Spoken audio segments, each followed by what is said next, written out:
To say that she was upset would be understandable. After all, her father had just died. Quite suddenly actually, for Sir Hokus Hellsing had been a healthy and strong man who took sensible risks. A bit of a madcap schemer at times, but a good man nonetheless. His death had been quite a shock to all who knew him, and she was no exception to the rule. The funeral had been attended to by family and cohort alike, but not many friends. Hokus didn't keep friends. He made close acquaintances true, but none he could definitely call friends. Such relationships were reserved for his benefactor, Princess Luna herself.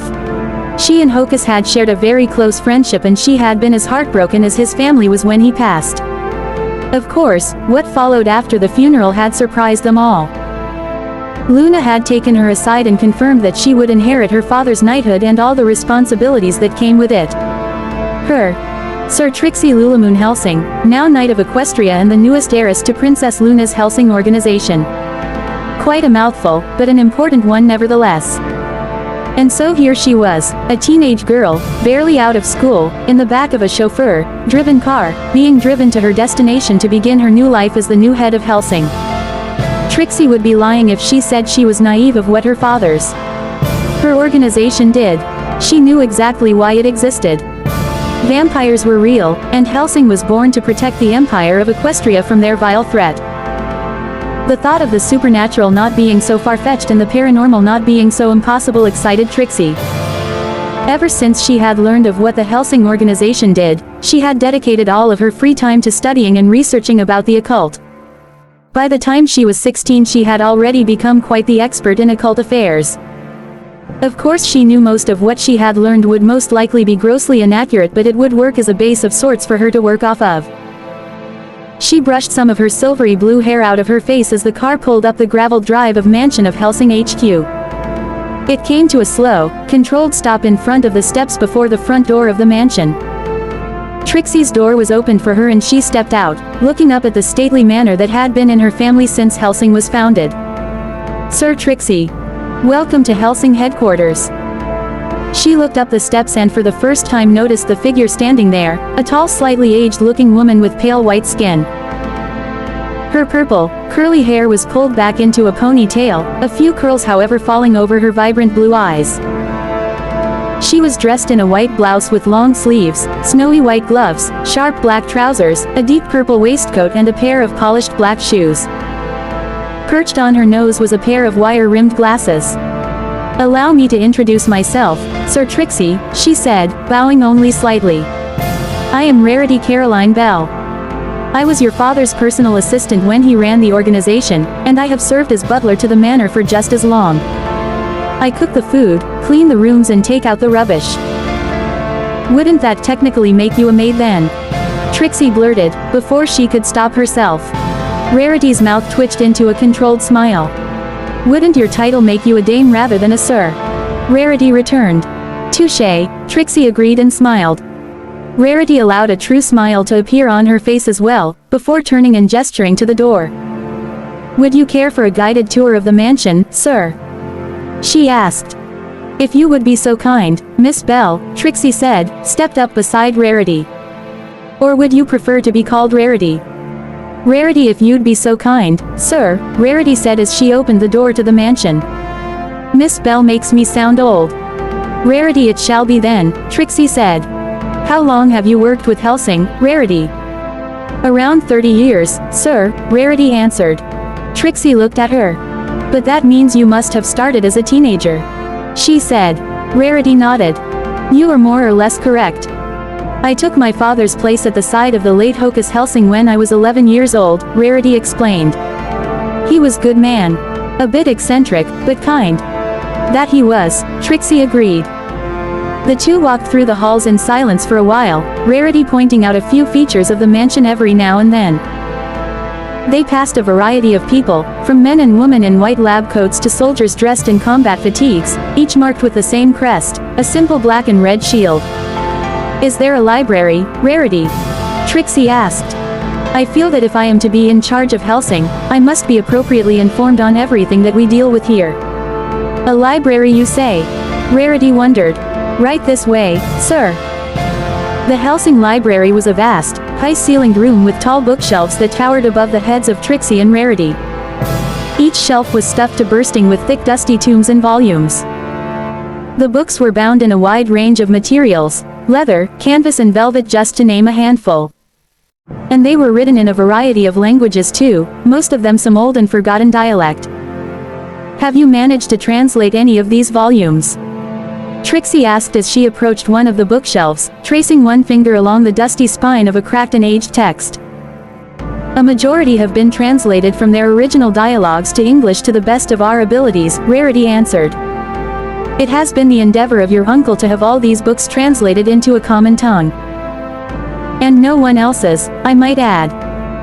Trixie and Rarity looked up to see a man just as tall as Trixie step out from behind a bookshelf.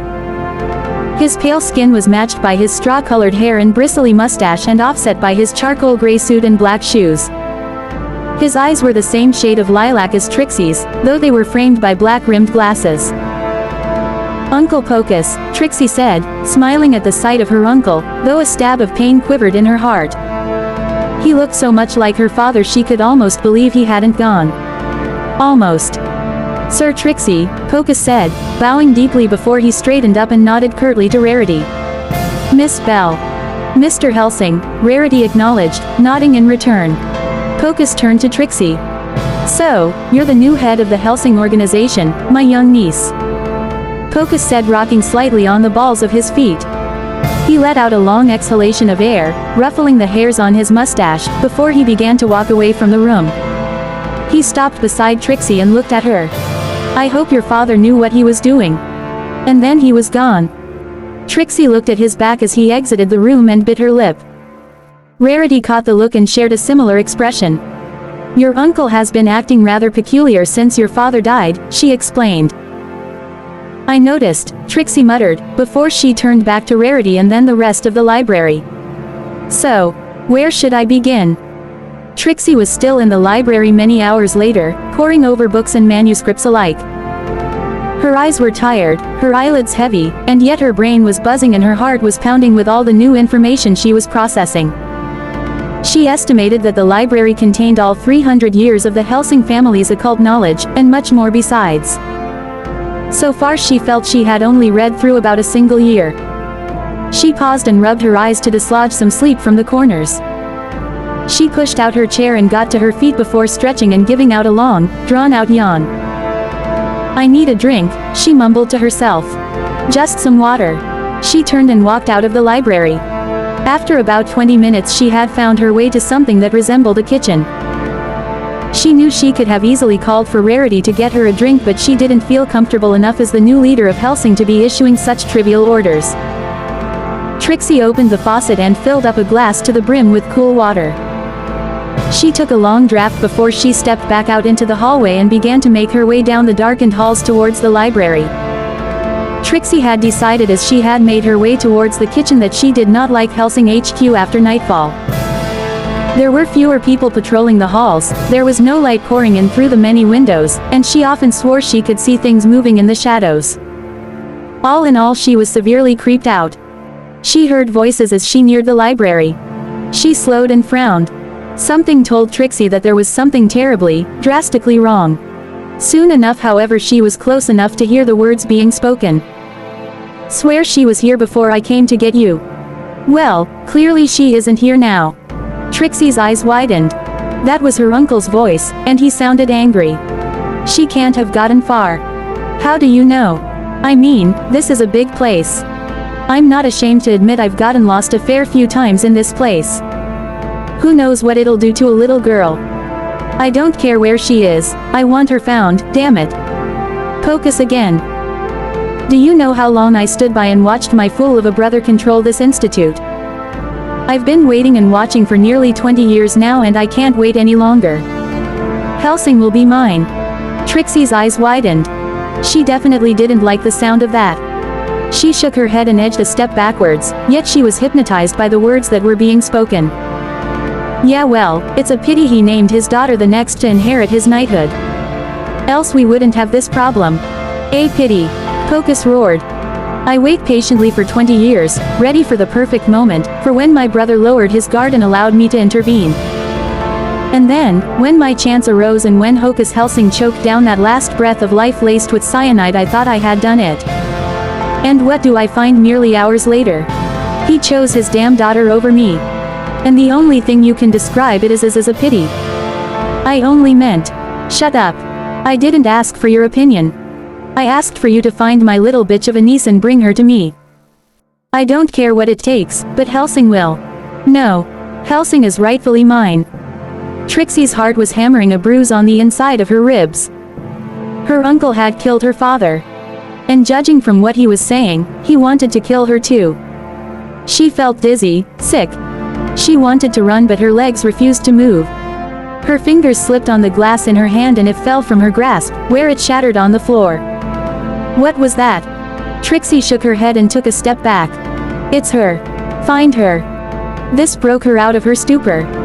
She turned on her heel and sprinted down the corridor as fast as her legs could carry her. She heard shouts and cries from behind her and running footsteps, as if a stable of stampeding horses were chasing after her. Trixie didn't look behind her. She didn't know where she was running to. The entire mansion was unfamiliar to her. She didn't know where to go to get help, or who she could trust. Her uncle had men on his side. Men who worked for him, who meant to kill her. Who knew how many others were on Pocus' side. Shoot her. For God's sake, just shoot her. Trixie's eyes widened as she heard her uncle order for her to be shot. Without thinking, she threw herself at the first door she came across. It juddered slightly before it stuck. She cried out in frustration and slammed herself against the door again, as a shot rang out. The bullet impacted against the wall above her head. She screamed and threw herself at the door again as the marksman pulled the trigger. The door yielded and Trixie fell through.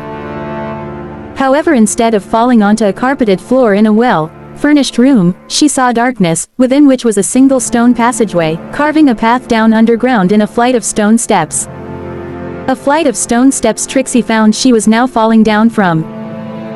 She grunted in pain as she struck the flagstones and bounced off, rolling head over heels again and again. Every jarring strike of her body on stone sent a lance of white-hot pain through her body, forcing gasps of pain from her overexerted lungs. After an eternity of pain, she landed at the bottom of the stairs, gasping in agony.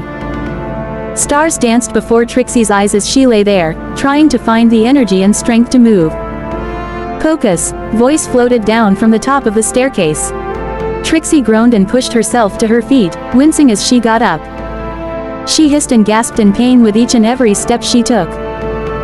Her vision darkened with each agonizing step, and it took a lot of effort to keep putting one foot in front of the other. She heard footsteps steadily growing louder behind her and she struggled to move faster, her gasps of pain becoming grunts of agony. Fear and adrenaline coursed through her, but she refused to let the former show. She would not give her uncle the satisfaction of seeing her fear. If she was going to die, it would be on her feet, her head held high. She didn't want to die, of course. Who would wish their own death? And besides, she still had a job to do. She had been in charge of Hellsing for merely a day. She blinked and looked up. She found herself at a door. An old, cast-iron door, that looked rusted. And yet, as Trixie looked at it, this cold, uninviting, forgotten door, seemed to speak to her. A voice, wriggling at the back of her mind, wanted her to open the doorway and see what lay beyond. At the same time, another voice said that what was on the other side of that door had been put here for a reason. She took a look behind her to see how far her uncle was from her, before reaching a shaking hand out to the door. It was chained and padlocked, but as she reached her hand to the rusted locks, they each fell away at her touch. One even crumbled to dust and metal shards. The chains too collapsed as she touched each one, breaking into their component links and metallic fragments. Trixie gulped as the final barrier to the door was removed and she reached for the handle. Despite it being rusted and old, it turned easily to her touch. She pushed her weight against the old metal and it swung with a grinding squeal. The air was cold inside, freezing to Trixie's very bones. Her breath clouded into a deep fog as she stepped inside, looking for whatever had been left inside this most forgotten of chambers. She could barely see a few inches in front of her nose, it was so dark. However, despite this, her eyes soon grew accustomed to the darkness, and they widened when she saw what lay at the very back of the dark room. A corpse. A dried up, shriveled husk of a body, with skin like leather. What remained of its hair hung off its practically bald scalp like greasy black strings. Its glassy red eyes were coated in a thin layer of frozen dust and grime, and its mouth hung empty and dislocated, revealing black, rotting pointed fangs where teeth should be. Trixie stood as frozen as their air around her, eyes fixed on the body before her, hardly daring to breathe. It had been bound with silver chains to the wall behind it, its arms further bound together by thick, black leather straps. It appeared to be wearing some king of straight jacket, or black leather jumpsuit. All in all, Trixie was both fascinated and terrified by the sight before her. There you are, Trixie. She didn't have a moment to react by the time the gunshot rang out. There was an explosion of blood and pain in her right shoulder and she screamed, spinning like a top, blood spurting everywhere. She collapsed to the floor, her hand clamped over the wound in her arm as she looked up at Pocus Hellsing with murder in her gaze. He smiled back in return, the gun's barrel still smoking from the shot. Beside him was an armed escort of around a dozen Hellsing soldiers. "Looks like I missed," he said, sounding surprisingly calm. "I never was much of a good shot." He began to walk towards Trixie, who glowered up at him defiantly. "Are you really so desperate to take control of Hellsing?" She spat. "All of my life I have played second fiddle to your fool of a father," he replied. "Whilst he took the glory, I worked in the shadows, the true leader of Hellsing. And yet I never asked for a bit of credit, assuming your father would repay my hard work by willing me his title. Alas, he was too slow to his death. I had to encourage him slightly." "You mean you poisoned him?" Trixie spat. "I heard what you said in the library just now. Cyanide is a wonderful little thing, isn't it?" Pocus chuckled. "And it was so easy to slip into your father's gin. At last, I thought I had achieved my ultimate goal." He stood directly in front of Trixie and his expression hardened. "But then his will named you the head of the family. Something which I knew I could not accept, I would never accept. Your father betrayed me, so now I will take what is rightfully mine." He pressed the barrel of the gun against Trixie's forehead and she screwed up her eyes in preparation. "I missed before," he hissed. "I won't miss a second time. You won't get a second time." Trixie's eyes flared open and Pocus staggered back, the gun clattering to the ground at his feet. Trixie lunged for it, ignoring the pain in her arm. She picked up the weapon and pointed it at her uncle. But he wasn't paying attention to her anymore. His eyes were wide with terror and locked on something behind Trixie, the same being the case for his turncoat allies. Slowly, Trixie turned her head to see what they were staring at. Her blood ran cold in an instant. The corpse was standing, no longer a shriveled-up husk but a deadly and beautiful figure. His skin was a pale gray and full of life, head no longer bald but sporting gleaming black hair all over his scalp, his eyes lit up like some kind of deep red star and his formerly black fangs were a gleaming white. Trixie didn't have to be a member of Hellsing to know she looked upon a vampire of terrible power. "Why you?" Pocus whispered, aghast. "Hello Pocus," the vampire said. His voice was like many voices layered on top of each other, all the same tone but different volumes and pitches. His long, snake-like tongue slid over red, stained lips, to mop up the blood that stayed there. Trixie's blood, she realized in an instant. The vampire looked to Trixie and bowed his head before turning to Pocus. "You know, I always thought that you smelled like a traitor. I suppose this was the reason you wanted your brother to keep me locked up. So you could steal the Hellsing title from its rightful owner." "I don't know what you're talking about," Pocus stammered. The vampire chuckled, his arms pulling against the leather that bound them. They stretched and stretched as if they were nothing more than rubber bands. And like rubber bands, the moment the vampire pushed them past their limit, they snapped, releasing his arms. "It makes little difference if you lie to me or not," the vampire said coolly. "I heard the whole thing just now. Clever, if not despicable. You have killed one master of mine and you plan to kill another. I'm afraid that I must do my duty and kill you now." "Now wait just a moment," Pocus cried as the vampire stepped forwards, the silver chains snapping as if they were made of straw. "Goodbye, Pocus Hellsing," the vampire said, before lunging.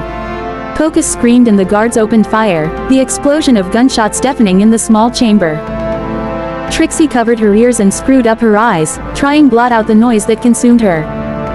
Something warm and set spattered all over her face and she grimaced at what it might be. Eventually the sound of gunfire was silenced and Trixie opened her eyes. Her uncle lay dead before her, his ribs littering the ground around him as blood seeped from the hole in his chest. One rib had been pushed down the man's throat. The rest of the men who had followed Pocus lay in similar states of dismemberment and blood smothered the surface of the room. The vampire stood in the heart of the devastation, blood dribbling from the corners of his mouth as he turned to Trixie. The young woman scrambled to her feet and leveled the gun at the vampire, ignoring the fear in her heart and the blood on her face. The vampire chuckled softly as he stepped to Trixie. Despite her fear, Trixie found she couldn't pull the trigger, even as the vampire took another step towards her. When he was within striking distance he stopped and bowed his head, before lowering himself to one knee. "I am your humble servant, my master," he said quietly. Trixie stared at him. This vampire who had so easily killed 13 men with nothing but tooth and claw, bowed before her. He was hers to command. That didn't make sense. She had never heard of a vampire willingly serving anyone. Her eyes were drawn to the creature's hands. They were encased in a pair of snowy white gloves with strange, occult marking on the back of each, markings of binding and of servitude. Powerful marks that could make even most obscene creatures of Tartarus kneel. Trixie gulped, and breathed a sigh of relief. Whatever this beast was, it would serve her and only her. No matter what. She might as well learn his name. "What do you call yourself?" she asked in a slightly wavering tone. The vampire looked up at her and smiled. "My former master, your father called me Alucard."